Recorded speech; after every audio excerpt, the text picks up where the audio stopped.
And welcome everybody to episode 68 of the Paws Up podcast. And I gotta say, it's been a hot minute since our last episode of the show. I'm Jake Gibson, joined alongside my friends and co-hosts Kevin Barral and Jonathan Mayer. And our last episode, which featured Christian Almanza, was back on July the 18th. Like, how, doing the math here, how long ago was that? It's like 2-3 weeks, maybe even a full month. It's about to be a month. So it's been a while, but I'd like to say that we spent this time just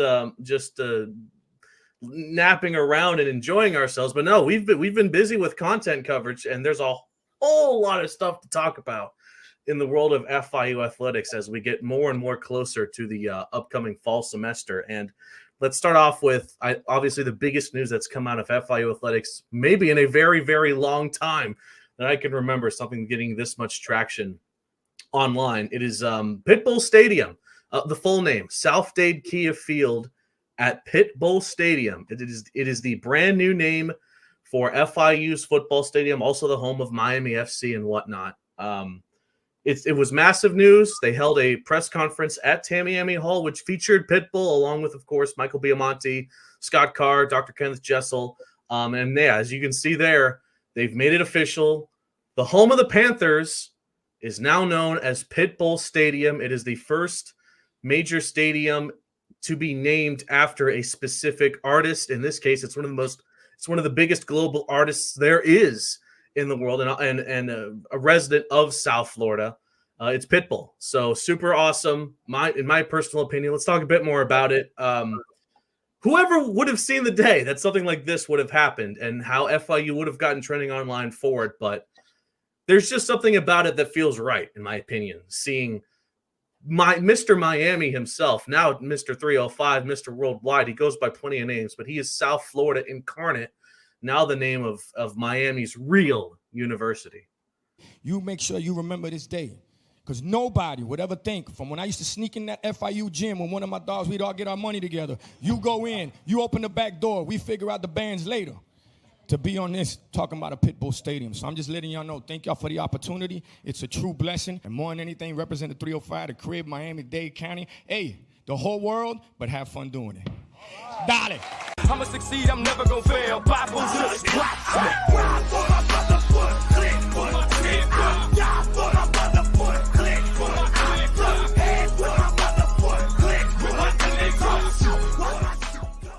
play like that. Go out there and represent like that. Crack backs like that. Take it to the house like that. If that doesn't get you, like, fired me up, Kevin. If that doesn't give you chills, I don't know what will. I mean, when even was this? August 6th. This may have been one of the biggest days in FIU history. Johnny, you were a part of that, obviously, and setting that up. We'll get into you in a bit there but this is huge. I mean, you're naming this stadium after someone who embodies the 305. There's just no way to put it. This is a guy who really loves the city. And, talking to Scott Carr, Pitbull's all in, man. He is more than all in. He's pretty busy now because he's on tour, obviously. But yeah, I mean, there's been talks of, him potentially doing a lot more than just a sponsorship, and Johnny could dive into it a little more if you can. But it's an amazing sponsorship. Obviously with South Dade Kia, there's talks about more than just those two. So, but obviously that can't be said right now. But it's an amazing sponsorship. Pitbull embodies the 305. He gets a lot out of this deal. And talking to Scott Carr, it's just like, Pitbull is buying the rights, but Pitbull's going to make his money back probably in the first year of this whole thing. I mean, you're hosting 10 events, you're selling your tequila at the stadium. Yeah. To the games, you're getting two suites to the game. I'm pretty sure he's also getting seats at the basketball game courtside. So it's a very, very good deal for FIU because, I mean, guys, let's be honest. FIU took over the college world for about 24 hours. Yeah, that whole day, every single major social media platform and sports news platform in general was going over this deal because it's fun to talk about. It really is. The specifics, it's a 10-year deal.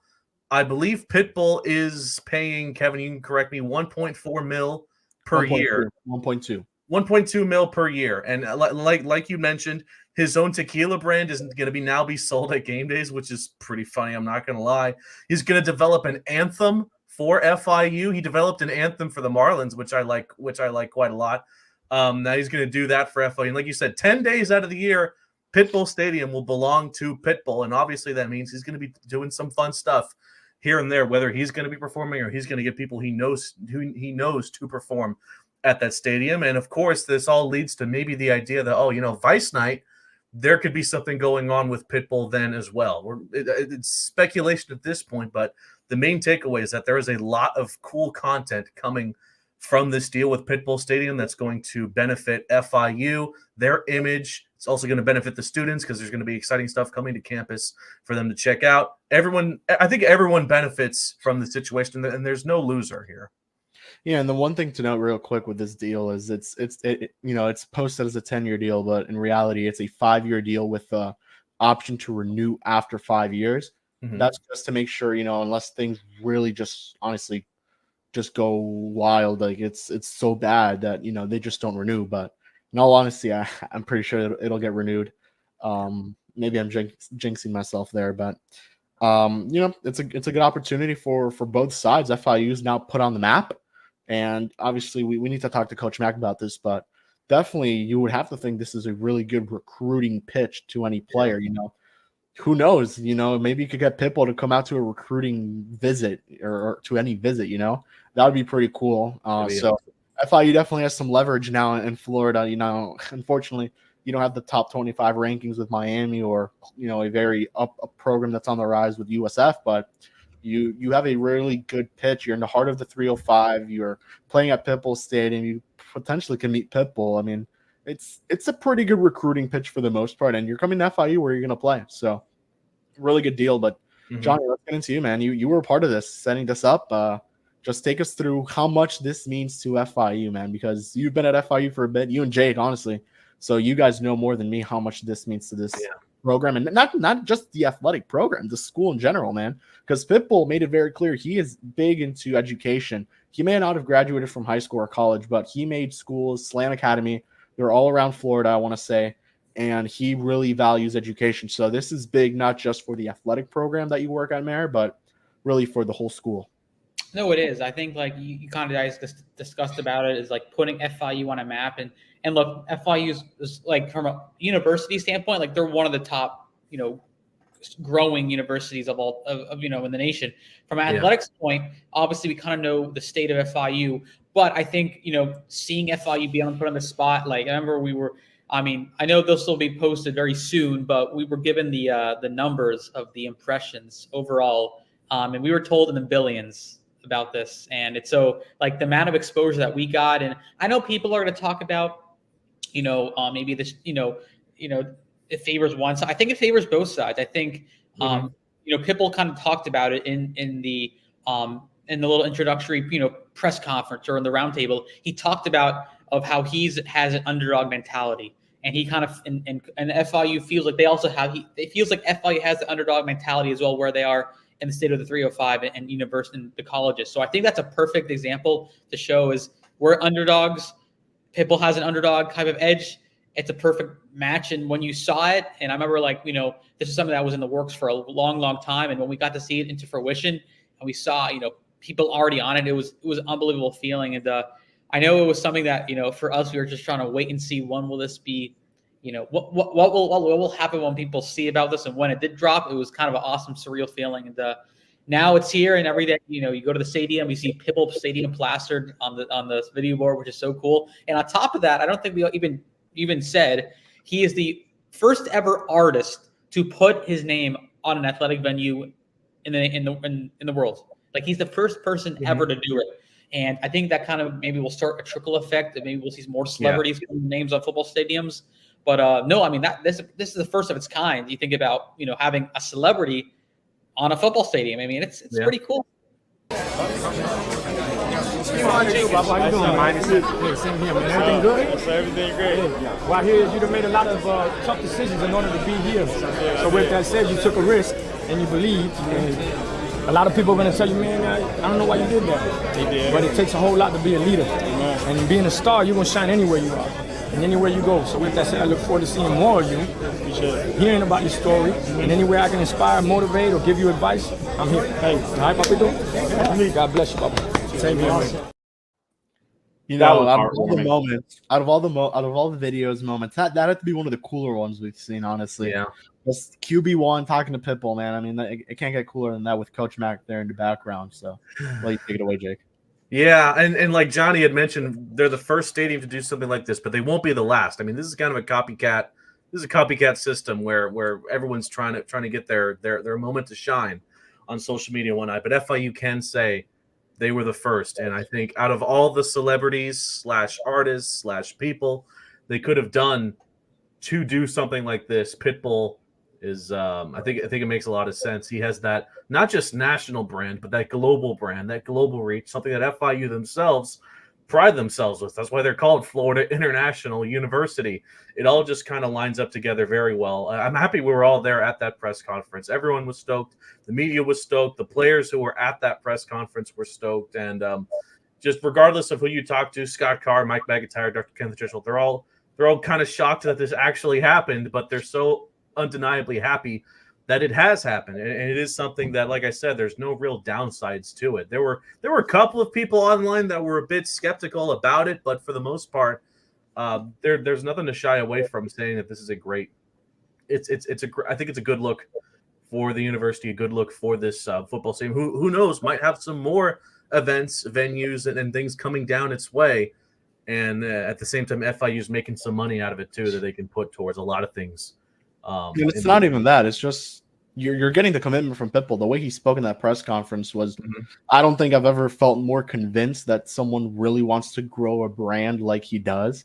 And, Scott Carr was talking about how, that Pitbull's a great musician. He's a great artist, but man, he's a great entrepreneur. So it feels like when you're going to talk to a lot of these companies, whoever wants to partner with Pitbull, you're going to have the opportunity to partner with Pitbull.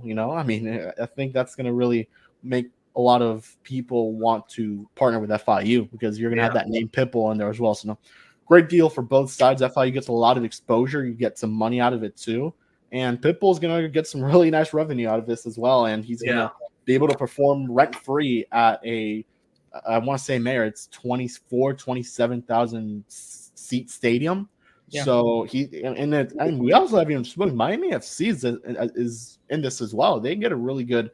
I mean, you're playing at Pitbull Stadium. They played there yesterday. We're recording this on Thursday, so the first ever game at Pitbull Stadium already occurred, and unfortunately, Miami FC lost. But hopefully FIU takes that first game there against Central Michigan. Something else I wanted to highlight, by the way, that Pitbull talked about.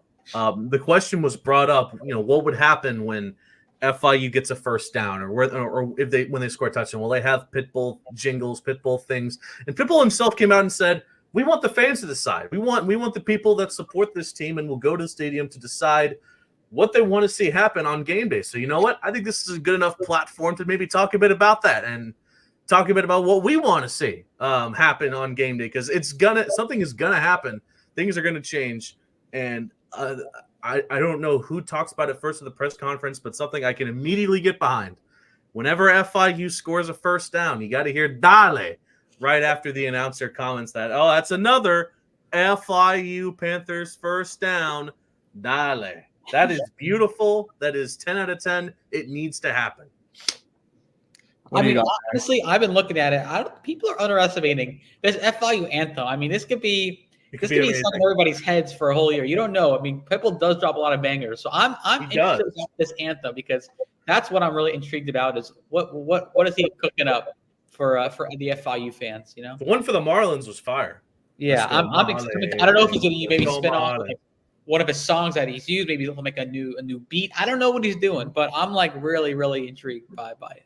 And he also said that that's going to be a song that's going to be fan driven, if I'm correct. So he's going to be asking the fans for suggestions on this song because obviously the fans are the ones that know FIU the best. They know what they like out of it. So this is going to be really cool, man. This is going to be really cool. What should happen? What should happen when they score a touchdown? I guess you got to go out with Fireball, right? Or maybe or it's going down, yelling timber. I don't know. Here. On the count of three, favorite Pitbull song. 1, 2, 3. Fireball. I Fireball. know you want me. Okay. That's a good one. There's no bad song, honestly. No, his catalog is so massive and so hidden. It's so full of award-winning bangers that everyone's going to recognize what they hear on TV, regardless of if you're an FIU fan or not. You're going to hear the music and you're going to be like, oh, of course it's Pitbull Stadium doing this. How many of you guys have seen Pitbull in person? Well, now we all you saw him there at the presser. In an actual concert or a performance? Oh, I have not. No. Okay. Nope. Well, I saw him because you were at the Homestead thing. So funnily enough, this isn't Pitbull's first venture into sports. He actually owns a NASCAR team called Trackhouse Racing with a few drivers, Daniel Suarez being one of them. That's been a fun adventure for him. He was at the last race at Homestead Miami Speedway, that was my first press conference seeing Pitbull. This one with Pitbull Stadium was my second. But back in 2020, right before the vid, Super Bowl 54 in Miami, Chiefs and 49ers, we went to the tailgate party before the game, and there he was, Pitbull, for like an hour straight, just singing banger after banger after banger. That was a great time, and I hope we see something similar happen in Vice Night. After the game on Vice Night, Pitbull's gonna put a stage somewhere at the stadium. Pitbull's gonna be there, and he's gonna perform banger after banger. That is what we all want to see. The one thing I think it's worth noting is that he is on tour right now for a bit, yes. So for most of the football season. So it's going to be really hard to get something going. And from what I was told, it was pretty difficult to even set up this press conference. So I am curious to see when he'll be available. I know he'll be in Indiana, in that area when FIU is out there. So maybe they'll do something. We'll see what happens there. But that's just kind of looking at mixing and matching when the tour is and when a concert is and when a football game is. So Vice Night makes a lot of sense. I mean, this is 305 to the max, and definitely is going to be interesting to see how it looks like. And before we move on to football talk, FIU's not done, man. They got those Vice jerseys coming out real soon at some point. So FIU ain't done, man. It's going to be cool. For the record, Vice Night is on. Soccer released their jerseys. They're actually wearing them as we speak. So they're currently facing FGCU. They're down.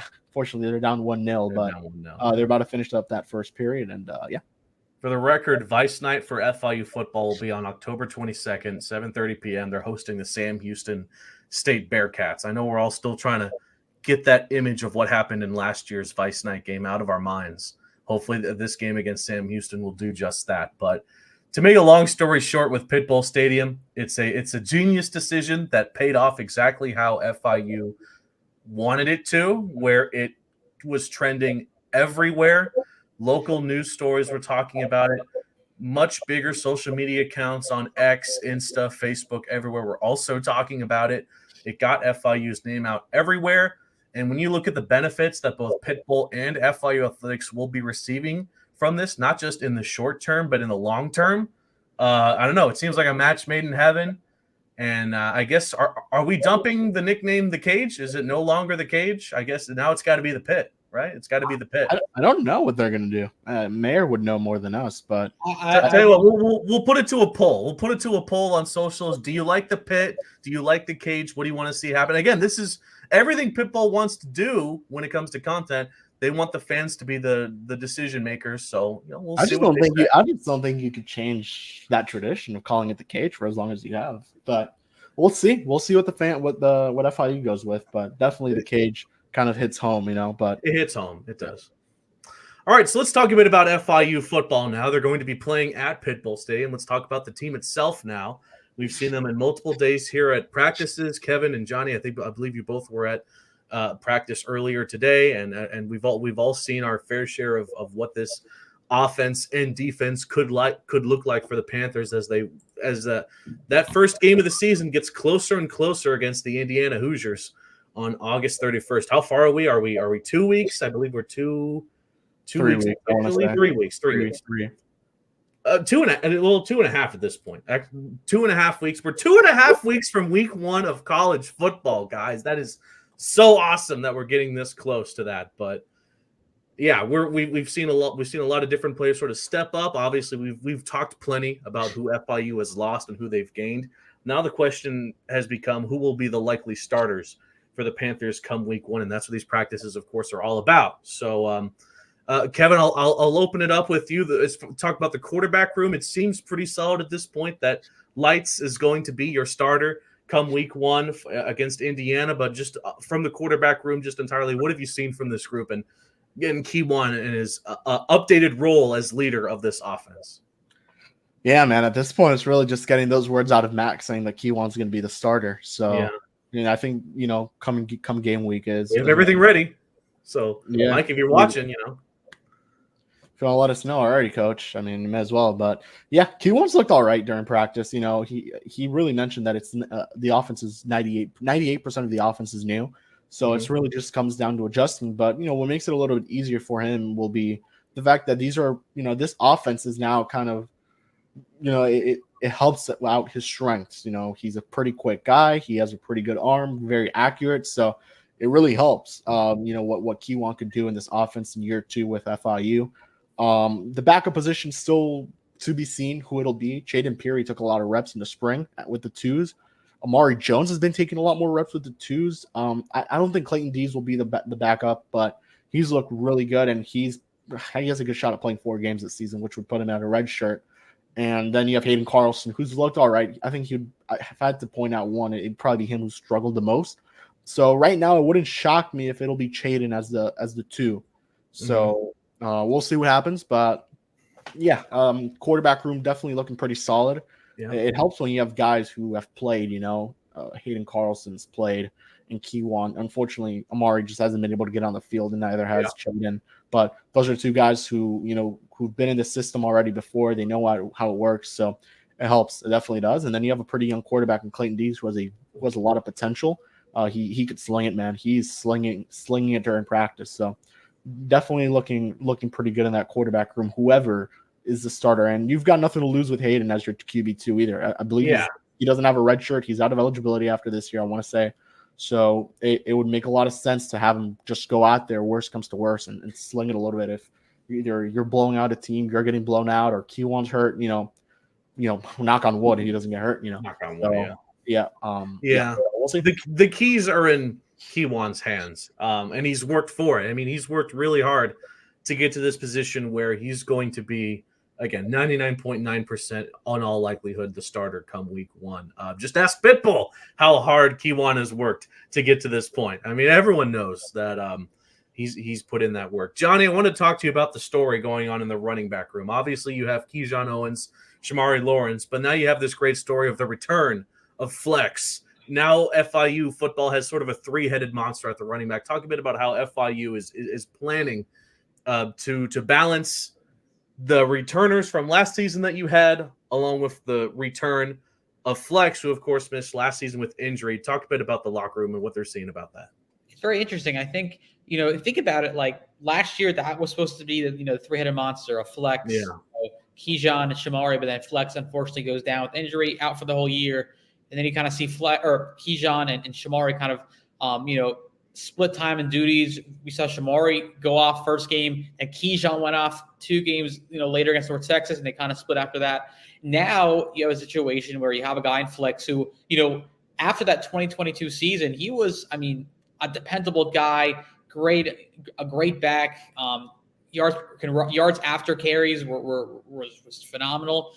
And now you have 3 running backs who all, I think, do something very different, are very, very good. I think you look at their yards per attempt, they're around 4.5 or higher. I don't know. That's something that I think maybe Kevin can detail a little bit more. I just think that for perspective of the running room, I think there's a lot of talent.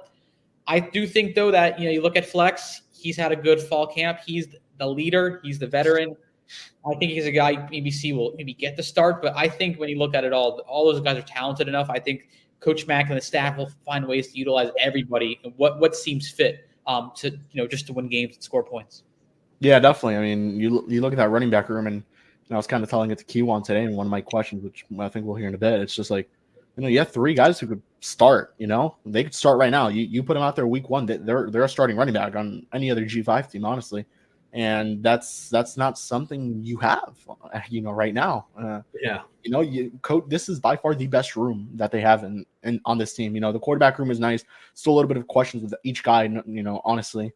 in that running back room, you have Flex, who, there's a lot of fast guys on this team. So he's one of the faster guys out there. Shamari got big. So did Keyshawn. I mean, it's a very impressive room. And, I was looking over the stats the other day, and it's just like, wow, like, they had split reps almost identically throughout the season. It's just like, you look at it and it's just, they were good. They were pretty damn good last season, didn't go for 10 touchdowns, nothing like that, but it was, I think Shamari was close to 600 yards rushing and Keyshawn was close to 500. So it was a very good year, over 1,000 yards rushing when you combine those two guys. So you're bringing back about 500 to 600 rushing yards with Flex, 5 more touchdowns. One of those guys is going to unfortunately not get as many reps. It'll be between Keyshawn or Shamari. It's really looking like Keyshawn's going to get the low the low stick of it, the low bar, whatever you want to call it, just less reps. But I mean, those guys are going to play a lot. Keyshawn's taking a lot of reps outside as a wideout, in the running back formation. So it'll be very interesting. And aside from that, you have Shabor and Demps in that same room. Jose Corbo. I mean, that's a very good running back room. Jordan Clements. It's by far the deepest room. Devontae Lyons, freshman. When you go to 247, he's one of the top 10 recruits in program history. When you look at it, from the time 247 started to track that stuff, I mean, I believe he's number 8 in program history. So you got yourself a really good running back room that's going to be really, really good for a couple of years. You could afford a guy going into the portal. Who knows if Keyshawn or Shamari go to the portal after this season, because they would probably go to a Power 5 school or Power 4 school. I'm sorry. So it's a very deep running back room, and they're doing themselves very, very well. Keywan spoke very highly of them, today after practice. Let's hear a bit from Keywan following today's practice with questions asked by both Kevin as well as Corey Brooks. Biggest focus here as camp kind of progresses? Mental errors, push through. Mental toughness, have that grit, and few mistakes. Like less mistakes each and every single day. And try not to make the same mistakes again. Just get 1% better. Which wide receivers have stood out to you so far? We talked about Nana early. Have you seen that continue to develop here this last 2 weeks? He's still going. I'm going to say Dean, Eric Rivers, Juju as well. I forgot about Juju last time, but Juju improved. He's going to be a great guy for us this year as well. Defenses certainly look like they've dominated a couple of these practices. What have you noticed from them? Defense got a whole lot better from last year, you know what I'm saying, even though they be getting the script. Ain't going to talk about that part, but they definitely getting better coverage-wise, and I'll say as a group and as a whole. You said that you felt like I think you said 98% of the offense you think is new. Just how comfortable are you feeling in it now, almost 3 weeks in? Very comfortable, real comfortable. I'm relaxed. I'm going through my progression. I'm getting through my progressions, and I have more time in the pocket as well, and everything's just flowing real smooth. We spoke about the receivers, but the running back room as well. 3 guys who all could honestly start on this team. Just what have you seen from them? That's a great group right there. You can get in. You don't know who's going to start.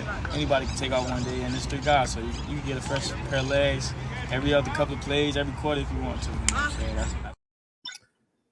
We'll leave it there for now. All of the player videos, by the way, are already uploaded onto our YouTube channel, Paws Up on Location playlist, so you can check them out. But yeah, a lot of excitement there offensively for Keywan Jacobs. A lot of the new tools and some of the returning tools he has to go with this season. Let's Some breaking news on the podcast. Breaking Goal! We tied 1-1, baby. Let's go. It feels good to finally talk about active sports going on during the podcast because we've hit that point in the fall semester. Again, this was recorded on the 15th of August. So yeah, FIU women's soccer. It's the first official FIU athletics event in the fall semester taking on FGCU. The game is now equal. So let's talk a bit about wide receivers now. Obviously, the big storyline with the wide receiver group was losing Chris Mitchell. We've gone over this plenty. It looks to me like Dean Patterson's going to be that hefty WR1 guy that Lights is going to go for. But then after that, there is a tad bit of uncertainty as to who else will be lining up come week 1. Obviously, you have some big name guys like Desmond Washington, the transfer from New Mexico. You have a bunch of guys to look to. Nazaviah Burris from Stetson is a very interesting piece. Juju Lewis as well could be there. Kevin, I'll ask you, aside from Dean, because I feel like we're all pretty high on the Dean bandwagon, even if he is known more for his punt returning than actually being a wide receiver, which I think he's still very solid at. What more can you tell us from the wide receiver room in general? Yeah, I'm excited to see what those guys have got going this season. I mean, Desmond Washington wasn't at practice. Well, today, Thursday, so we'll see what's up with that. Probably maybe some sort of injury. Mhm. But Juju Lewis has really stood out during camp. He's a big guy, comes from Georgia Tech, kind of has that Chris Mitchell mold or build, if you want to say. I don't know if he'll play as much as Chris Mitchell did, but definitely a guy to look into. Eric Rivers is extremely fast. He's the guy who's going to blow by you.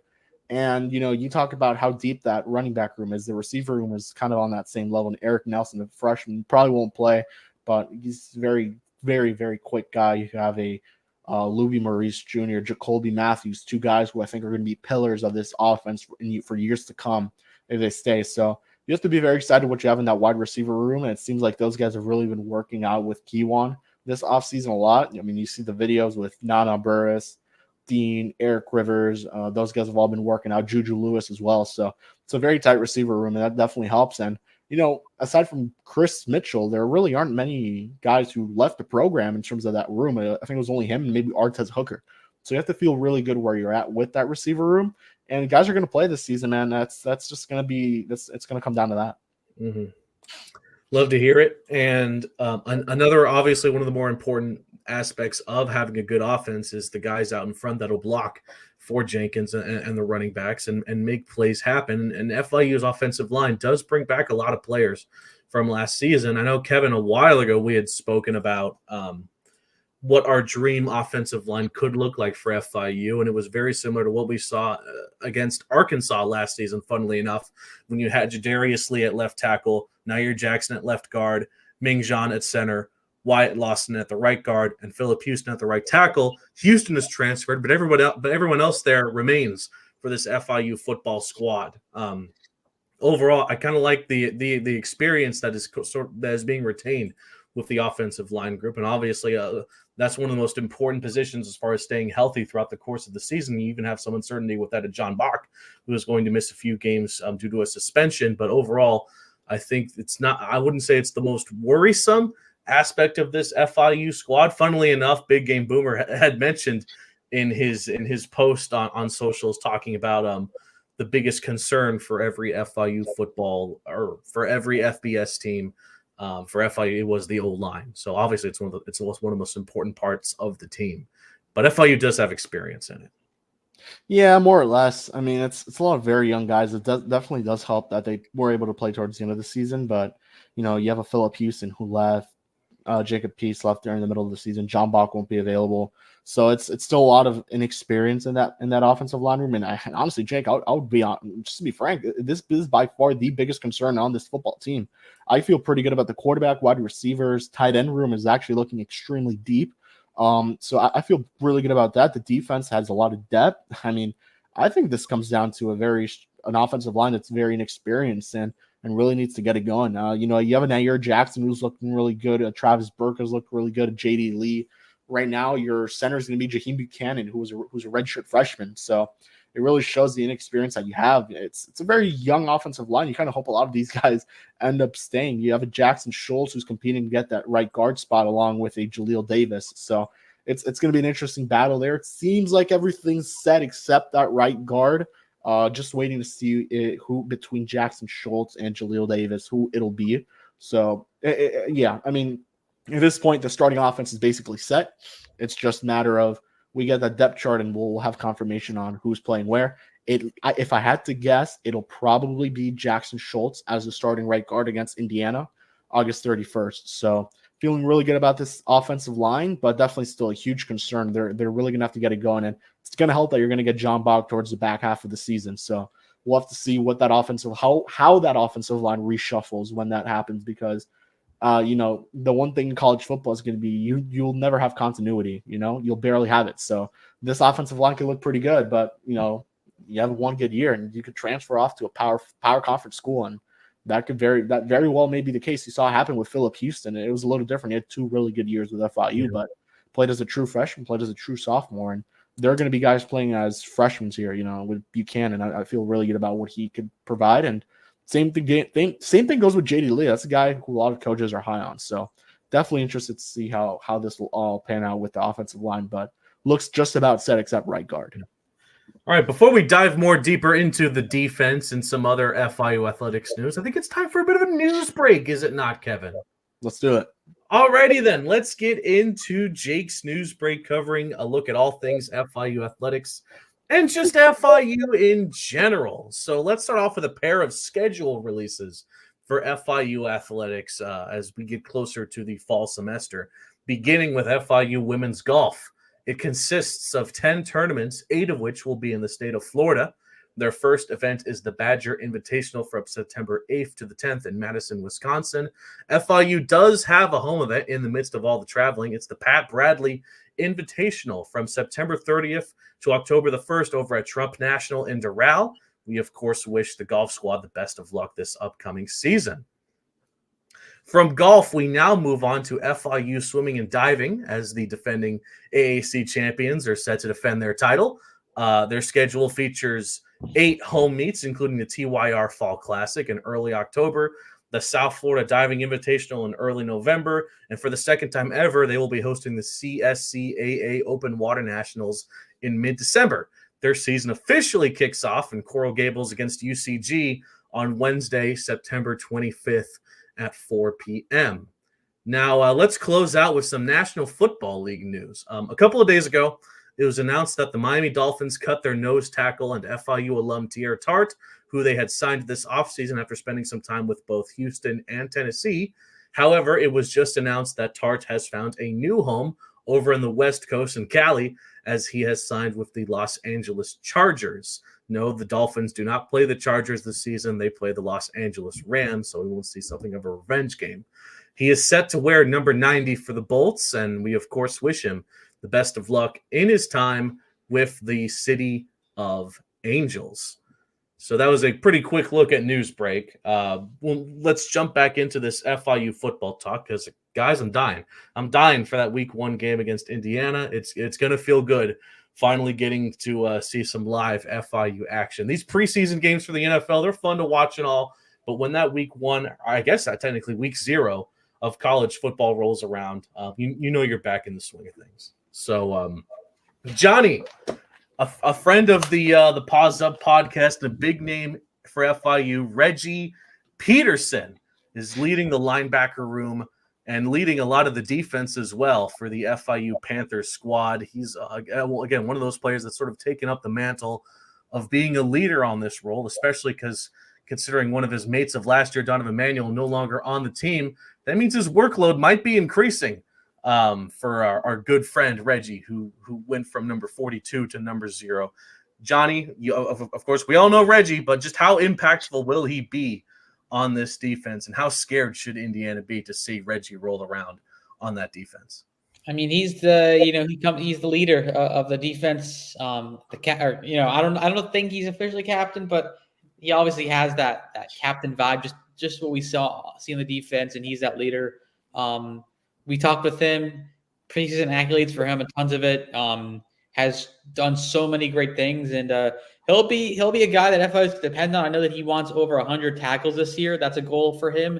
Mm-hmm. But just being that leader of the defense, he kind of learned and worked alongside or played alongside Donovan Manuel, who obviously had a great couple seasons here at FIU. He's trying to replicate that, maybe do even better. Just I know his standards are very high. So Reggie, we've talked with him. I'm excited to watch him here into what is now year number 5 with FIU. Yeah. He's on the CUSA all preseason first team for both Athlon and Phil Steele, as well as the CUSA podcast roundtable. Wanted to give them a shout out in case any of you guys are watching. Hey, thanks for tuning in, other CU Conference USA fans. And Reggie, we were hoping for a great season for him. Fan of the show, and we're a fan of him, so it's always fun to talk a bit about him. Kevin, let's talk a bit now about FIU secondary. You also have some returning players from last season, but overall it was a position for FIU in 2023 that sometimes left a lot to be desired, but still they're bringing back a lot of returning players such as Brian Blades and whatnot. Obviously, you spoke with JoJo Evans earlier today as well, who will be part of that defensive back room. What can you tell us about who the starters should be for them? Yeah, JoJo unfortunately wasn't able to play last season due to the transfer rules that now don't even exist. So tough break for him, but he's familiar with Conference USA, man.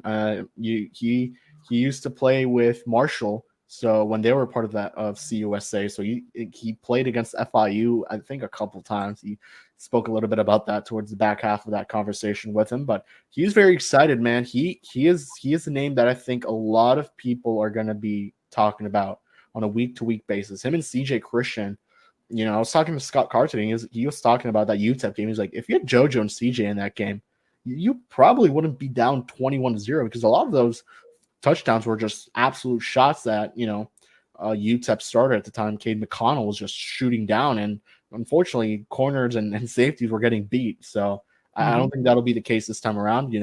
He's a guy who had over 100 tackles, I want to say, in his only year actually with Kent State. So definitely interesting there. And that's the guy who I'm very, very, very high on. I will die on a hill to say that guy is going to be really, really good for FIU. Oh man, that's awesome. Love to see that room grow and develop, and obviously they got some returners and some newcomers that everyone should be a little bit excited for. Going a bit more into the defensive line, you have again one of those big time defensive players that is making a name for a potential captain. It's of course Jeremy Passmore, who is looking for another very solid season.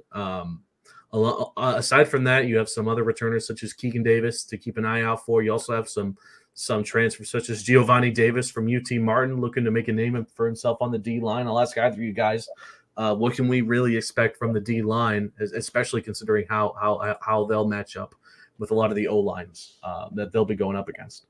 Yeah, the defensive line has a lot of depth, something they really just didn't have, and honestly, this whole defense didn't have. So yeah, I'm really paying attention to the edges. Eddie Walls, we're going to hear our conversation with him. They call him the mechanic. They call him the mechanic because he fixed Coach DeWitt's lights. So that was the lights on his car. So that was pretty cool to hear from DeWitt. And then obviously you have Keegan Davis on that other edge. So those two guys are really learning to rush together, something that Keegan really emphasized. So Coach KU as well. I mean, that guy comes from USC. He's been in the NFL. He played NFL playoff games. To have him as a coach, the outside linebackers coach, that's really cool to have with Eddie and Keegan. So two guys I'm very excited to see what they've got. And Jeremy Passmore playing his former team, Indiana. He spent 2 years at Indiana. Oh, what a great storyline. That's going to be a fun storyline there for sure. So, obviously that team's going to look a lot different. Only a couple of guys still on that team from when Jeremy was there, but he said he's very excited to go back there and face his former team. So defense is looking really good, man. They've dominated a lot of these camps. You're seeing an Antonio Patterson who made that transition from running back to safety, have 2 interceptions today in practice. He's looking real good. He's not playing with the first team by any means, but I think you'll see his time on the field. It's a very exciting room. It's a very exciting defense. I think, defense wins championships, and I think they're taking that to heart this time around. And we saw the defense get off to a pretty good start last year, man. Maybe hopefully that just stays consistent. They need consistency from that defense. I think it was 5 or 6 times last season where they were down 21-0 after the first quarter or even after the first half of action, and you just can't have that. Again, offense has to get it done, but the defense definitely wasn't able to pressure the quarterback enough to cause turnovers, and they weren't able to finish. They had over 100 quarterback pressures, just weren't able to get enough of it to cause a turnover, and quarterbacks were able to get it going. And this year, I think that'll be completely different. Now, obviously, everyone has their struggles. They'll struggle, but it'll look very different. Let's quickly go over the special teams real quick. We'll take on too much time here. It's one of those positions that we're pretty much dialed in on. Obviously, you have Chase Gabriel kicking. You have Dayton Montiel punting. You have Dean Patterson returning, and there's obviously a lot of excitement for how well Dean Patterson could do as a punt returner. He's been on a few watch lists already for that position, and overall, pretty much from what you saw last year with FIU special teams, it's going to look very similar this season for the Panthers. So yeah, just really quick, not going to take much time with this. The one thing to note is obviously Lucas Matias is no longer with the team. He was their kickoff specialist. From what I saw today at practice, it should be Matthew Enriquez, the redshirt junior. So that'll be an interesting development there. And obviously Chase is the kicker and Dayton is the punter. So nothing new there. We could definitely move on from special teams. All of this, by the way, to sort of plug the series of analyzation articles on the Paws Up page. as I took a deep dive into every position for FIU football. So all of this said, we're 45 minutes in and we've spoken this much about football. It's exciting that we're getting this awfully close to week one. I'll say this, based on what we've seen so far in practices, Kevin and I both ended up with a 7-5 record for the Panthers. Johnny went 10-2.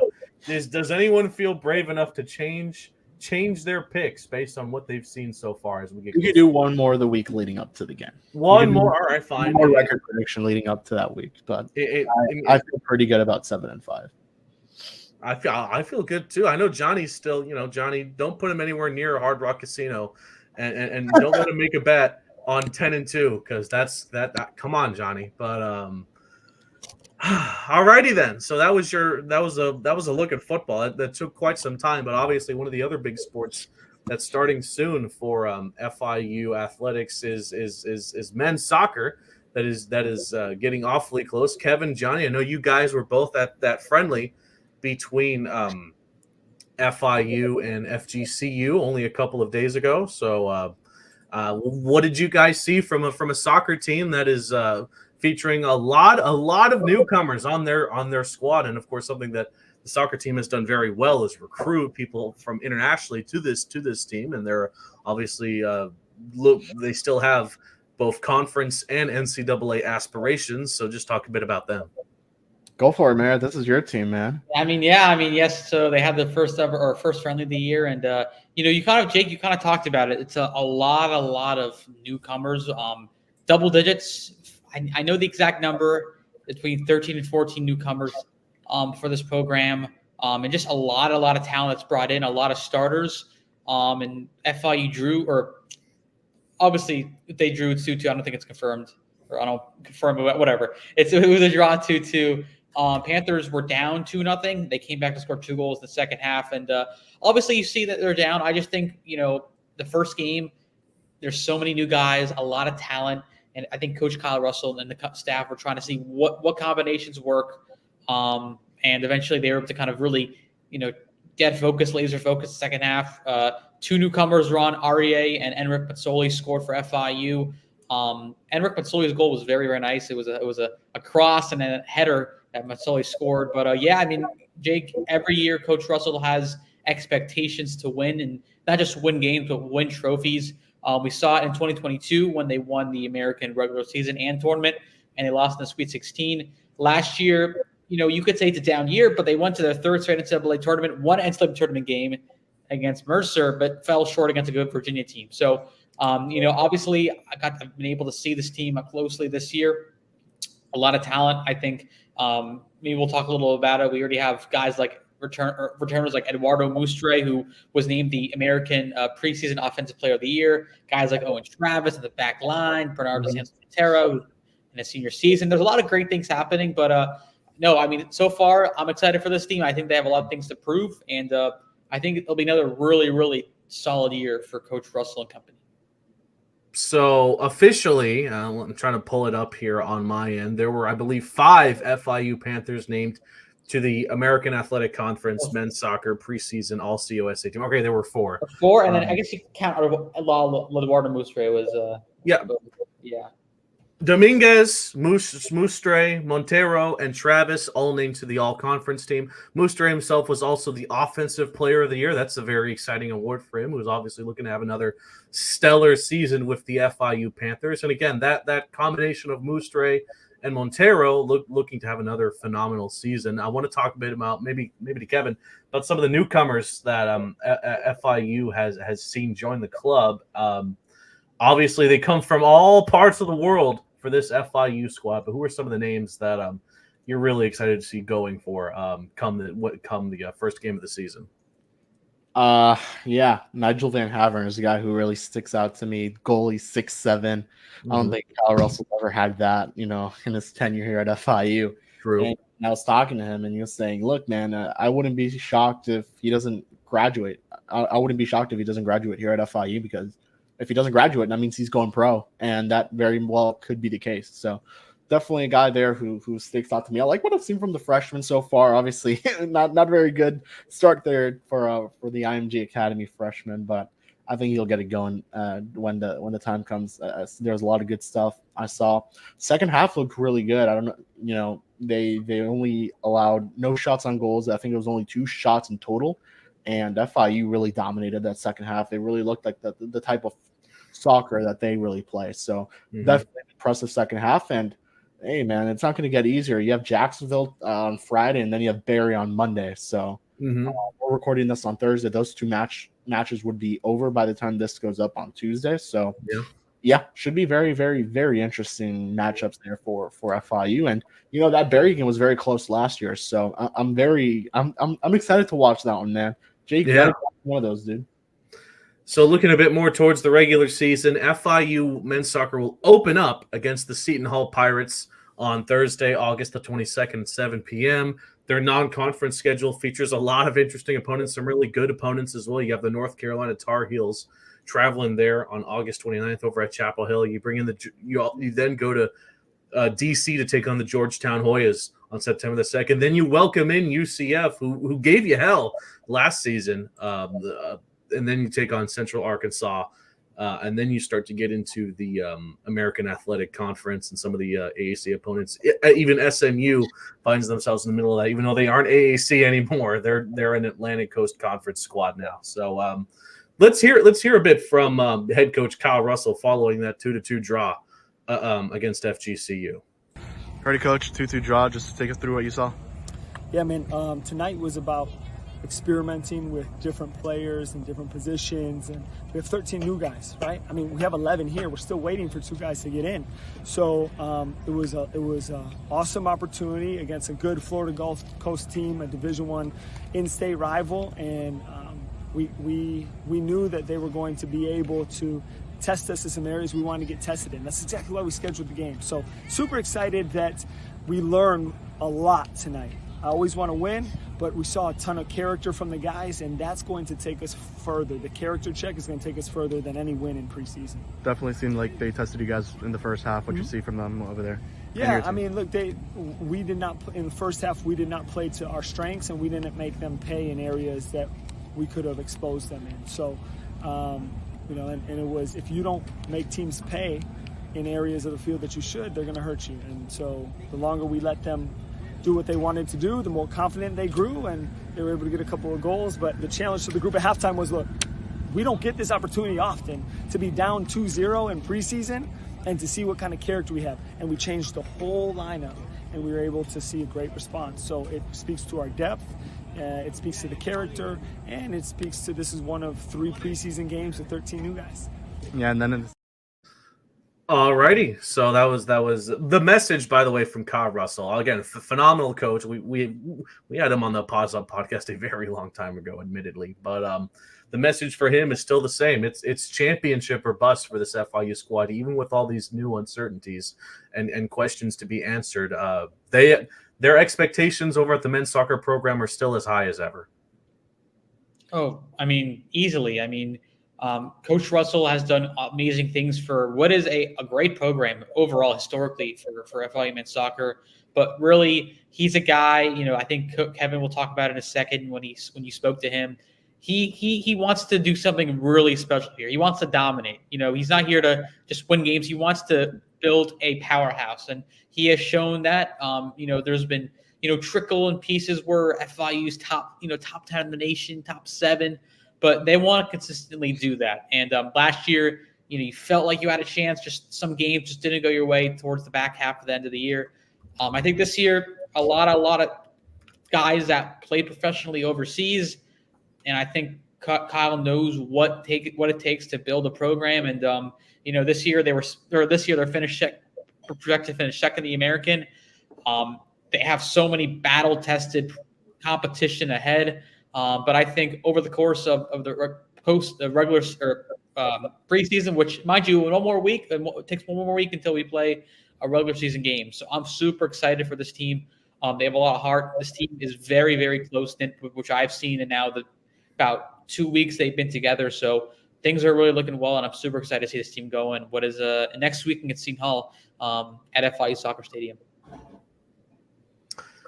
Alrighty then, let's start to close up shop here, gentlemen. By the way, for FIU women's soccer, yes, they're taking on FGCU right now. They're starting a gauntlet of a road stretch for the Panthers of women's soccer. Their actual first home game is not until September 7th on a Saturday at 10 a.m. as they take on the Southeastern Louisiana Lions. Johnny, tell me something about baseball real quick. Baseball news. There's nothing there. I said real quick, Johnny. Real quick, we'll get to see the new roster when it comes time for the school year starts. I think it's still being finalized, but yeah, pretty quiet on the baseball landscape. Alrighty then. Okay. We're entering exciting times here, gentlemen, and episode 70 is on the horizon for the Paws Up podcast. We're obviously getting hyped for that. However, at the same time, we're going to be busy recording some Paws Up previews for FIU football, which are going to be super fun. And then come time for the home opener at Pitbull Stadium against Central Michigan, that's going to be a whole lot of fun. So there's a lot of exciting moments happening soon for FIU athletics in general. We're entering the busiest but most fun time of the year for college sports. I think we can all agree on that. Dolphin season right around the corner as well, getting me all giddy and excited. Eventually, we'll see the Stanley Cup champion Florida Panthers start their defense of the Stanley Cup. So, guys, a lot of things to be excited for as we get closer and closer to the big one, to FIU football right around the corner. For sure, yeah, a lot coming up for all of us. So, should be a crazy couple weeks, honestly. I mean, we're going to start ramping it up again. We're right now following women's soccer. Next week, men's soccer gets it going again. So it's gonna be a wild ride, but fall, it finally means that we're finally back. I mean, it's been a while. Thank God football's back. But believe us, we're just as curious and excited about what's coming next for the Paws Up podcast as you guys are. So for Kevin, for Johnny, for all of you guys, again, thank you all so much for watching, regardless if you're watching from X, from Instagram, from YouTube. And until next time, whenever that is, Paws Up.